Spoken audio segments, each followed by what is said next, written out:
Alhamdulillah Bu. Pada sehat. Oh iya, di sini ada keluarga yang di mana daerah Aceh gitu, ada nggak sih kayak Aceh, Sumut? Ada nggak di kelas ini? Apa banyak? Adam, Adam. Hah? Ada? Kagak Bu, lu jangan kurang ajar Mi. Dasar emang si Helmi nih ya. Nanya beneran. Ya tak kirain ada ya, soalnya kan ada beberapa ya kemarin kejadian banjir itu ya yang di Aceh itu, ya Allah. Kasihan ya. Kayak bersyukur aja kita di sini ya di Jakarta. Oke, kita mulai ya. Pada hari ini adalah pertemuan ke-14 ya. Kalau dulu itu pertemuan 14 itu luring ya. Nah, sekarang ada himbauan, jadi untuk hybrid ya, untuk offline-nya 3 kali pertemuan sebelum UTS dan 2 kali setelah UTS ya, seperti itu. Nah, sebenarnya ya untuk materi etika profesi ini sudah habis ya. Terakhir kan udah pertemuan, udah ini ya Pak, kemarin presentasi ya. Nah, minggu kemarin kalian saya kasih tugas ya, tugas tentang kejahatan komputer ya, ada 3 soal. Dari sini ada yang bisa bantu jawab nggak, kan kalian udah pada ngerjain tuh ya. Nah, coba kita tes ya. Pertanyaannya itu yang pertama masih, ntar saya buka dulu. Oke. Oke, uraikan ya langkah-langkah pencegahan yang harus dilakukan organisasi untuk meminimalisir kejahatan komputer ya. Apalagi sekarang banyak banget nih kejahatan komputer ya, cyber crime ya, ada seperti phishing ya, hacking ya, malware dan lain sebagainya. Nah, kira-kira apa pencegahannya yang harus dilakukan? Ada yang bisa bantu jawab nggak? Saya tulis namanya nih. Ayo, kan kalian udah ngerjain tuh.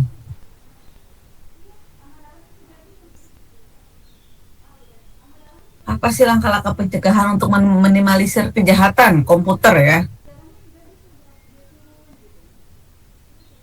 Ayo, siapa yang mau jawab? Saya tulis nih nama ya. Halo, halo. Adam, bisa nggak jawab nggak Adam? Ngerjain nggak tadi kemarin Dam? Ngerjain Bu. Apa coba nomor 1 jawabannya? Soalnya apa sih Bu? Hah? Kenapa? Soalnya tadi apaan Bu? Bagaimana langkah-langkah pencegahan untuk meminimalisir kejahatan komputer? Dengan cara apa? Adam, saya tulis. Sang Adam.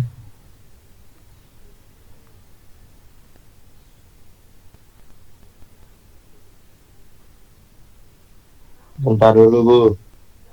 Langkah-langkahnya Bu ya. Ya, Langkah-langkahnya peningkatan keamanan infrastruktur dan jaringan Bu. oh diamanin dulu infrastrukturnya, oke. Terus Ya, terus yang kedua proteksi terhadap malware Bu. dengan cara?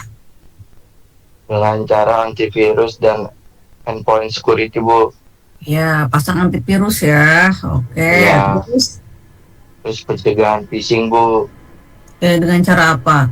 Dengan cara email filtering dan anti spam Bu. Ya, terus Terus habis itu penguatan akses dan autentikasi Bu. ya dengan cara manajemen akses ya, autentifikasi ya. Terus Habis itu edukasi dan SOP keamanan Bu. ya, di edukasi jangan lupa ya, dikasih info, berikan edukasi ya kepada pengguna. Terus terakhir Udah Bu. lagi udah Udah, itu Bu. aja. Udah Ya, Bu, situ aja Bu. oke, saya tulis tuh. Adam, namanya Adam ya Adam. Adam. Ya Bu, ada Malbiandi Bu.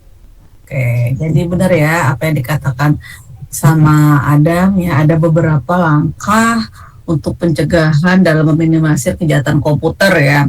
Yang pertama adalah penerapan sistemnya ya, sistem kontrolnya. Oh iya, misalnya pakai antivirus ya kan ya, menggunakan organisasi harus mempunyai antivirus atau sistem deteksi dini ya, deteksi instruksi atau IDS atau IPS biasanya kalau di perusahaan ya. Terus yang kedua adalah manajemen akses autentifikasi ya. Jadi setiap pengguna itu, ya, setiap kali user itu harus diberikan hak akses untuk kebutuhan ya. Misalnya login sistemnya menggunakan password, atau sekarang kan selain password pakai kode OTP ya pada aplikasinya. Jadi kalau misalkan password kan masih bisa dijebol juga, tapi kalau kode OTP kan yang tahu dikirim ke user tersebut ya. Kalau misalkan benar-benar dipakai sama orang tersebut kan langsung kode OTP-nya ya. Nah, terus yang ketiga adalah diupdate, seharusnya ada tadi kurang ya, dan update patch sistemnya ya. Jadi ada update rutin Windows-nya tuh. Kalau misalkan update Windows, kadang-kadang kita sudah males ya, nggak pernah. Nah, itu harus diupdate ya. Selain itu juga ada edukasi ya, edukasi dan pelatihan ya.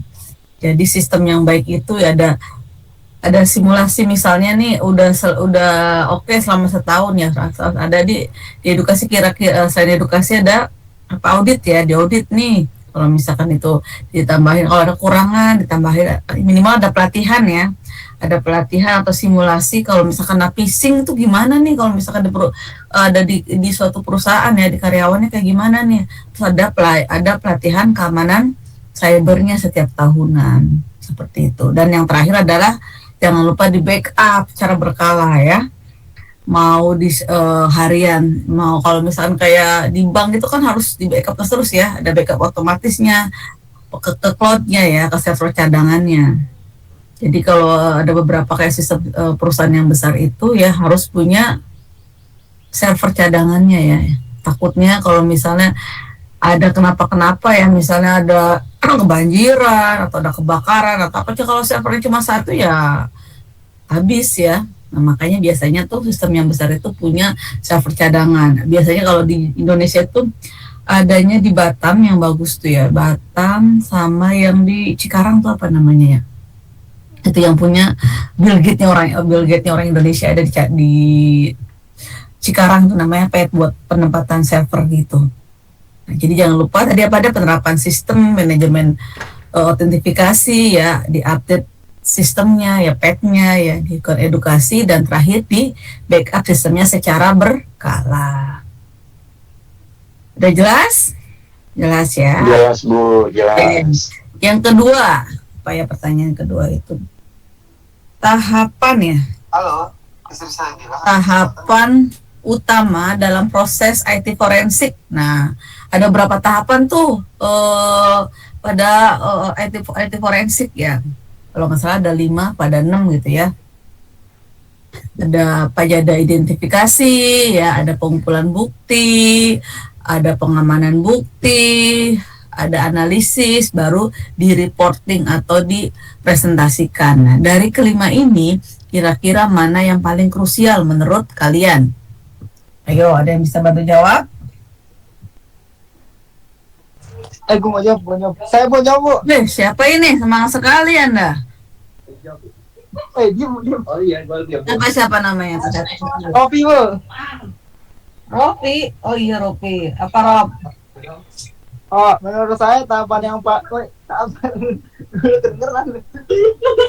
menurut saya tahapan yang paling kritis ini, Bu, pengumpulan bukti. Karena jika tahapan ini terjadi kesalahan, nantinya data tidak dapat diamankan, Bu, dengan benar.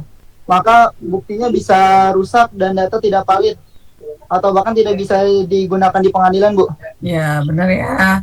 Kalau kemarin saya identifikasi, tapi kalau identifikasi udah oke. Tapi yang ya benar ya, krusial antara identifikasi dan pengumpulan bukti. Kalau misalkan buktinya salah gitu ya mau gimana lagi ya? Apalagi sekarang digital ya, secara digital bisa jadi tuh dirusak ya. Seperti apa gitu, atau imaging hard disknya menggunakan tools, misalnya ada toolsnya gitu kan, pengumpulan buktinya itu ternyata salah gitu kan ya. Nah, karena kesalahan pada tahap pengumpulan bukti ini yang menyebabkan bukti yang tidak valid gitu kan secara hukum, berarti ini nggak sah ini ya. Bisa jadi hard disknya dirusak, cuma misalnya ada di hard disk cuma satu gitu kan, nggak di backup, hard disknya rusak ya, atau bisa jadi kena apa gitu, jadi rusak pengumpulan buktinya ya, jadinya nggak bisa ya. Jadi benar ya, Rofi ya tadi, Ahmad ya, si Rofi ya namanya, benar ya, Ahmad Rofi ya, benar nggak tadi? Iya, Bu. Muhammad Rofi Pashaikal Bu. Kopi, oke, Haikal. Oke, selanjutnya yang terakhir nih, pentingnya regulasi perlindungan data pribadi dan resiko ya jika tidak mematuhi. Ini apa ya? Jelaskan mengapa regulasi perlindungan data pribadi itu sangat penting dalam digital ya, dalam bisnis digital. Berikan contoh resiko bisnis jika perusahaan gagal mematuhi regulasi tersebut. Ayo, Rofi, saya Rofi, tadi Adam, terus Helmi nih yang tadi tunjuk-tunjuk. Helmi, mana Helmi? Helmi, halo Helmi. Iya Bu, Apa ya nomor 3 coba bentar Bu ya. baca dulu. Alasan deh Bu. Oh, diem dulu. Tadi soalnya apaan Bu? Saya lupa Bu. Ya, Coba lihat di jawaban kamu udah nge-share kan? Apa mau Yang saya nomor baca di 3, jawaban Mi. kamu nih? yang nomor 3 Mi. Yang nomor 3.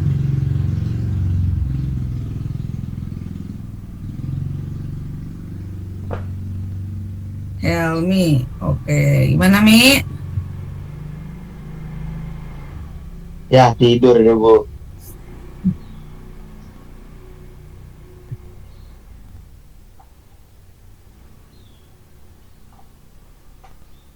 Apa alasan pentingnya regulasi ya? Pentingnya regulasi perlindungan data pribadi.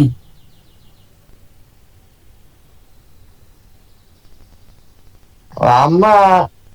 Tuh kan, diledekin kan, cengin lo, masih Adam lo. Mi, saya buka nih jawaban Helmi ya di LMS. Mau lihat nggak? Kasih lihat Bu. Ini Bu, jawaban saya. Alasannya melindungi privasi, meningkatkan Iya. kepercayaan, Iya. mengurangi resiko kebocoran data.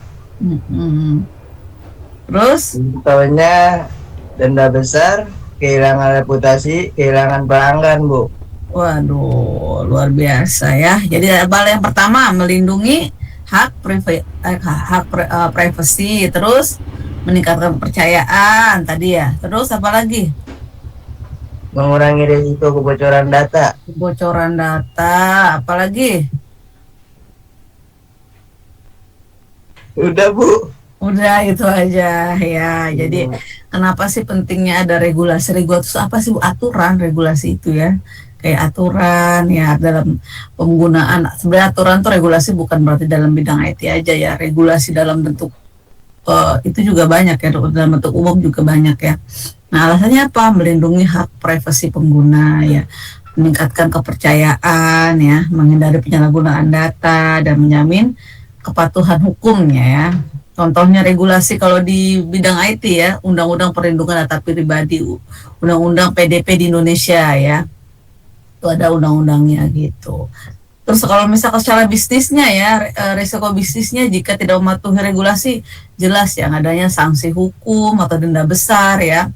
Terus juga kerusakan reputasi perusahaan, pasti kan rugi jadinya ya, kerugian finansial, dan pastinya ya dari hal itu kena backlist gitu ya. Oh iya, ternyata perusahaan ini nggak melindungi data pribadinya, data pribadi customernya, kayak misalkan kayak kasus Telkomsel atau apa. Jadi kita jadi takut ya, bukan takut sih, jadi yang aduh nggak percaya lagi nih ya. Nah seperti itu. Jadi saya pindah aja misalnya dari Telkomsel, saya mau pindah ke XL atau ke M3 ya dan lain sebagainya. Itu salah satu alasannya.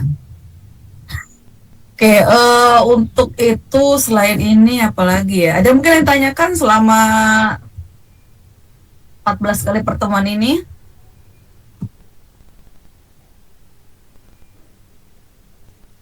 Sudah jelas semua? Atau Bu kisi-kisinya? Nah, Kisi-kisi untuk boleh ujungnya, Bu. ya, Boleh Bu, kisi-kisi Bu. ya kisi-kisi yang tadi aja. Lagi juga ini kan soal ujiannya adalah kalian online ya. Kalian bisa pakai ChatGPT. Saya tahu pakai ChatGPT, Iya. tapi jangan sama plug ya. Jadi jangan sama copy paste gitu kan. Kadang pahami dulu nih kira-kira ini bener apa enggak ya. Kadang ChatGPT juga ada yang salah juga. Jangan asal main yayain aja ya. Oke. Dan jangan sampai nih plagiat sama Fox, misalnya si Adam samaan sama si siapa tadi, Helmi. Ada loh yang namanya sama, jawabannya sama cuma beda nama doang. Dan lebih parah lagi ada yang dikirim itu bukan namanya dia sendiri.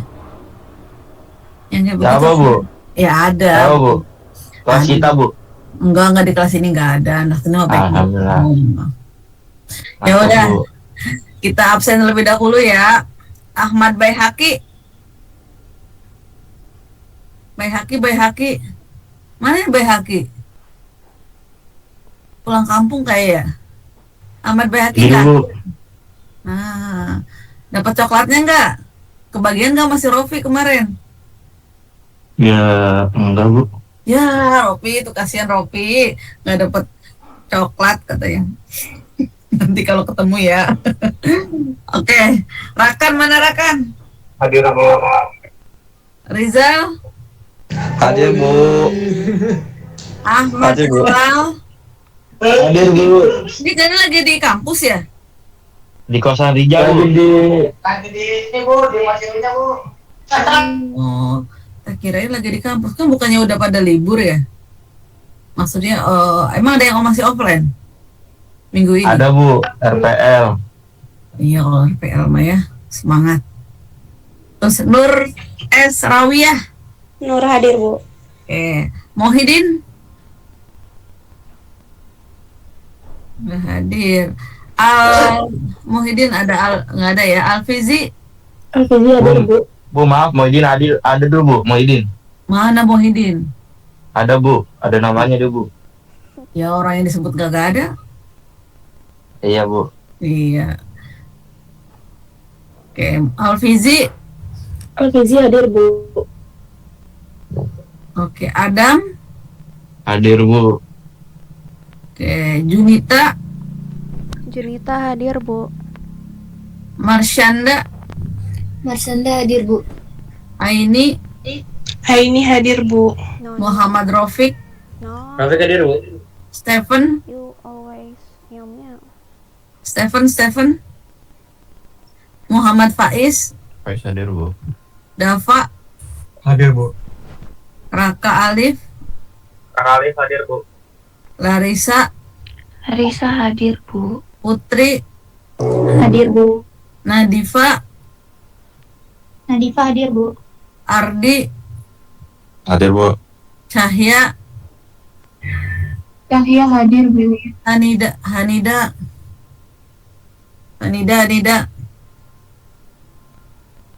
Nah, hadir. Aulia. Aulia hadir, Bu. Riko. Hadir, Bu. Yoga. Yoga hadir, Bu. Payad. Hadir, Bu. Sultan Agung. Hadir, Bu. Egi. Hadir, Bu. Muhammad Zainuddin. Muhammad Zainuddin hadir, Bu. Dimas. Dimas hadir, Bu. Muhammad Rofi. Hadir, Bu. Sapira. Hadir, Bu. Ahmad Baihaqi. Bahasa hadir, Bu. Gita Okta. Hadir, Bu. Helmi. Hadir, Bu. Rizka. Hadir, Bu. Oke.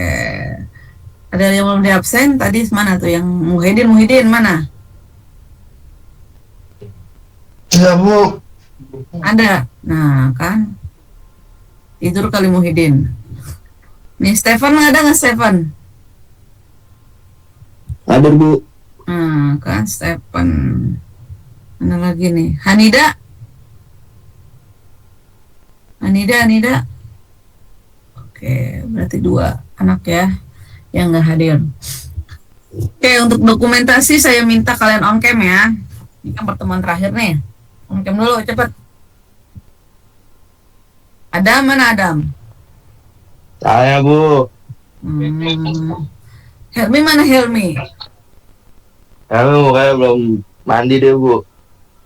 Coba dikebawahin nggak kelihatan ini.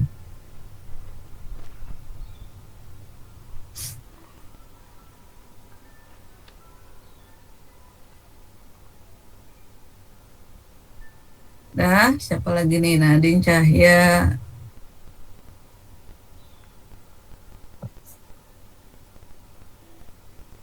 Alfizi. Muhyiddin.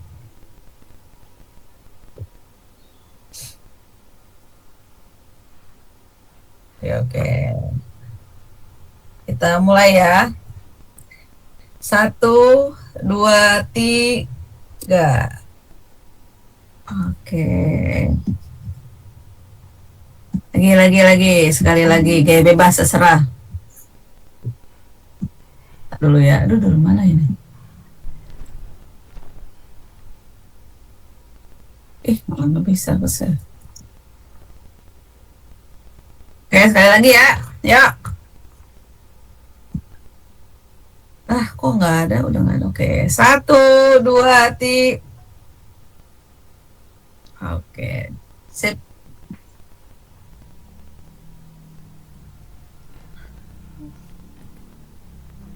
Oke ya, terima kasih ya. Terima kasih banyak Bu. Bersamai satu semester ini dalam suka dan duka. Mohon maaf ya kalau selama ini saya mungkin ada salah-salah kata atau perbuatan. Saya doain semoga kalian tahun depan sudah lulus semua ya. Amin. Amin Bu. Makasih banyak Bu. Skripsinya biar jangan dilama-lamain. Makin lama makin rugi waktu, nanti kalian rugi duit juga buat semester ya. Terus kalau misalnya udah ketinggalan tuh makin males ya. Jadi selamat ya untuk semester depan, mudah-mudahan dilancarkan skripsinya ya. Selain itu juga nanti pas waktu ujian dapat nilainya bagus semua ya kelas ini. Amin. Ya. Nanti kalau misalnya udah lulus berapa tahun kemudian misalnya jadi pejabat atau apapun yang lainnya, tolong ingat harus ingat moral kalian ya, hati kalian yang ketika dapat suatu bukan proyek sih, suatu keputusan, jangan berpikir untuk diri sendiri ya, mementingkan diri sendiri atau kepentingan. Jangan sampai kayak kejadian kayak kemarin yang sekarang ini kan, dikasih kesempatan yang akhirnya ya kayak banjir. Itu kan sebenarnya salah satu regulasi yang nggak jelas gitu kan ya. Nggak tahu itu siapa yang memutuskan ya, makanya kita nggak tahu yang benar yang mana ya. Makanya katanya ada yang bilang adanya hukum akhirat ya. Mungkin di dunia nggak dikasih apa-apa. Oh iya ternyata dia benar, ternyata kita kan nggak tahu di akhirat seperti apa. Makanya ketika kalian mau ambil pesan apapun itu harus dipikir dulu ya, jangan mentang yang mendapat duit itu akan berkah, yakin deh. Walaupun kalian nanti kalian pasti bakal percaya apa yang saya omongin ketika kalian sudah besar gitu ya, udah ini kalau misalkan dapat duit yang haram ya, pasti itu nggak akan berkah. Oke sekarang nggak, tapi ada aja misalnya kecelakaan lah, bisa jadi sakit atau lain sebagainya gitu ya. Ingat ya, kalian harus punya moral, karena ya mau gimana lagi kan kalian nih generasi bangsa kemudian ya, ke depannya. Jangan sampai ada kalian harus dipakai ya, walaupun kalian mohon maaf kayak di kayak ngerasa saya underestimate di Unindra, tapi jangan berkecil hati, tetap semangat ya. Kita nggak tahu namanya rezeki orang. Jangan merasa merendah diri ya, gue nggak bisa seperti itu. Apalagi sekarang kalian bisa belajar dimanapun ya. Oke gitu ya. Aduh saya jadi sedih nih. Tetap sangat semangat buat kalian ya. Saya akhiri, wassalamualaikum warahmatullahi wabarakatuh. Waalaikumsalam warahmatullahi wabarakatuh. Makasih banyak Bu ya. Ya sama-sama. Banyak Bu. Aduh jadi sedih deh, melo. Dadah. Kamu nangis lagi, kamu nangis. Assalamualaikum. Waalaikumsalam.